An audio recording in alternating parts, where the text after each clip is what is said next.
Hello दोस्तों, मैं रवि रांकावत, आपका फ्रेंड और इंग्लिश एजुकेटर। कैसे हैं आप सब लोग?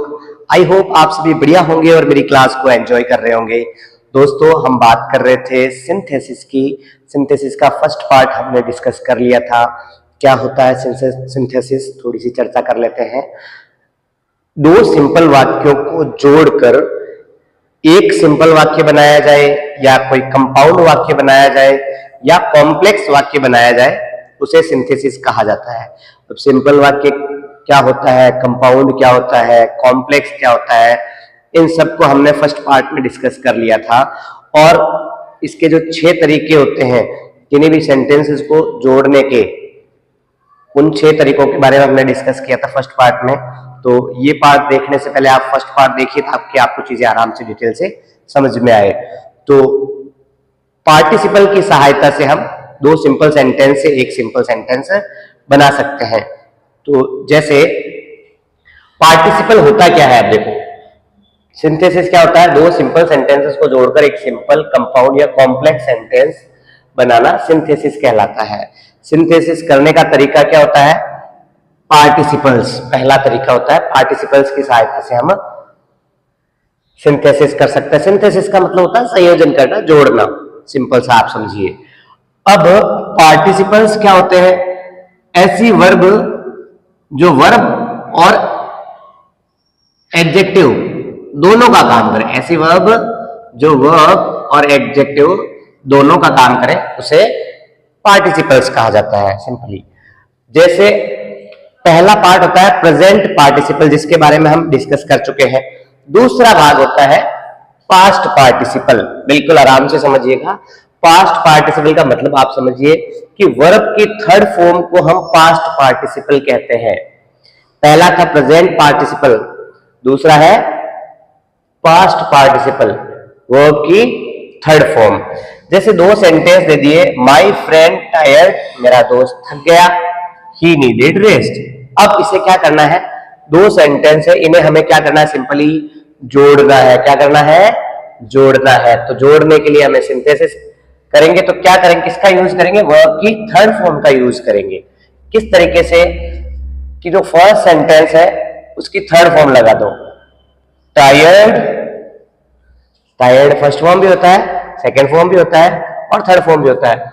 और फिर कोमा लगा दो और आगे वाला सेंटेंस है जैसे कि जैसे लिख दो।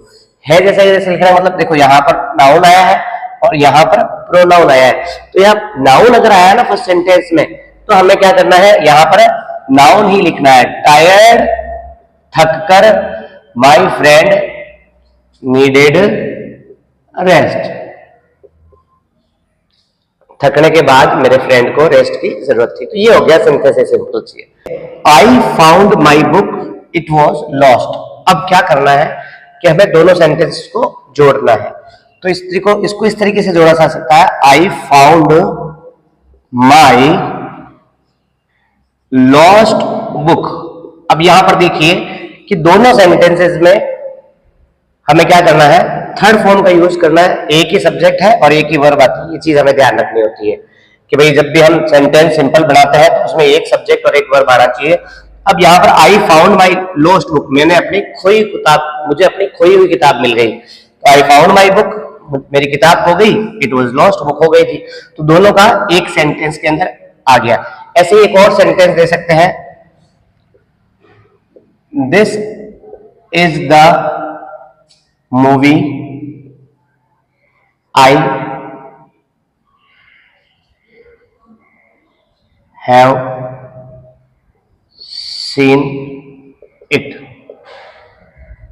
यस, तो इसको इस तरीके से लिख सकते हैं पर, this is my seen movie. क्या किया कि भी दोनों सेंटेंसेस को हमने क्या करना है, एक करना है। तो दिस इज द मूवी, यह मूवी है। आई हैव सीन इट, मैंने इसे देख लिया है। तो this is my seen movie, यह मेरी देखी हुई मूवी है। तो पार्टिसिपल का मतलब क्या है, मैं थर्ड फॉर्म का यूज करना है और सेंस निकालना है, दो सेंटेंस को जोड़ना है। दिस इज, ये क्या हो गया, एक सब्जेक्ट और एक वर्ब हो गया। ऐसे ही एक और सेंटेंस देखिए, Rohit was beaten in the match, he tried his best.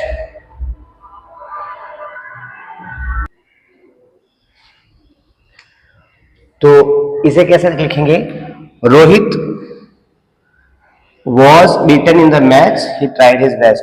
तो यहां पर थर्ड फॉर्म का यूज करना है, beaten, इसके आगे जो भी सेंटेंस उसको एज इट इज लिख दो, beaten in the match, फिर फुल स्टॉप हटा देना, ध्यान रखना दो सेंटेंसेस के बीच में से फुल स्टॉप हटा दिया, और अब आगे क्या लिखा है? He tried. किसने ट्राई किया? रोहित ने। तो अगर सेंटेंस में रोहित कॉमन है सब्जेक्ट और पहले नाउन दे रखा है तो हमें क्या लिखना है?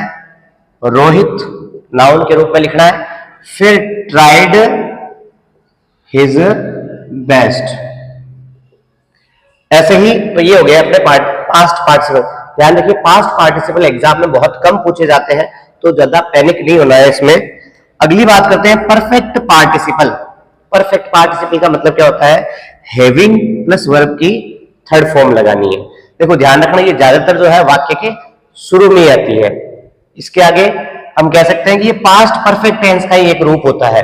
यस, जैसे I finished participle I stopped teaching, तो क्या लिखेंगे? हैविंग प्लस वर्ब की third form, having finished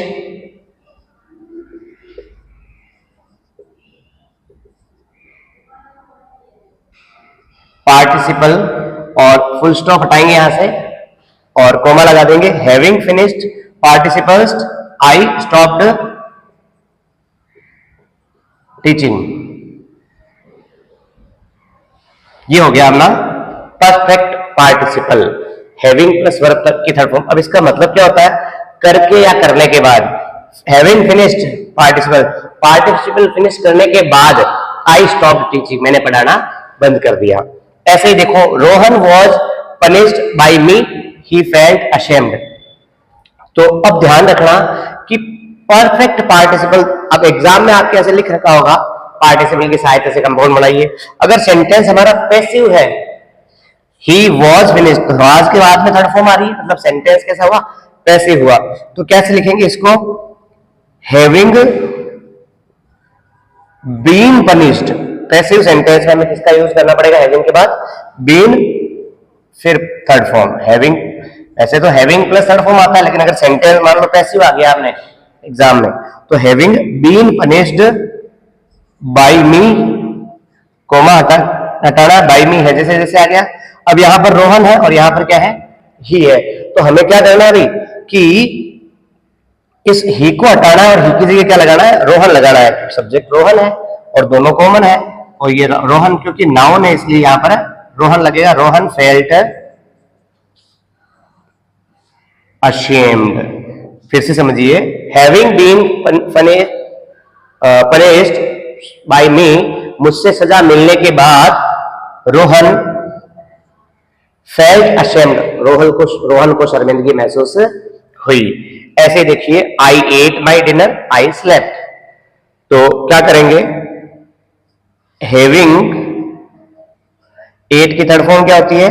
eaten, यही तो कर रहे हैं, हैविंग प्लस वर्ब की थर्ड फॉर्म।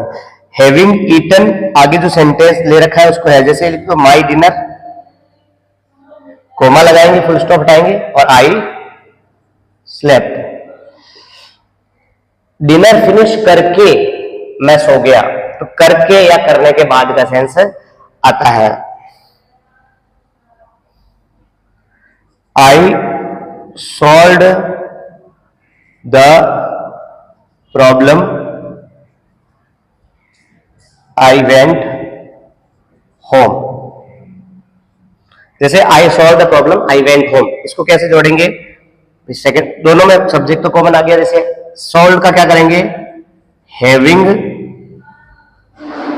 Solved the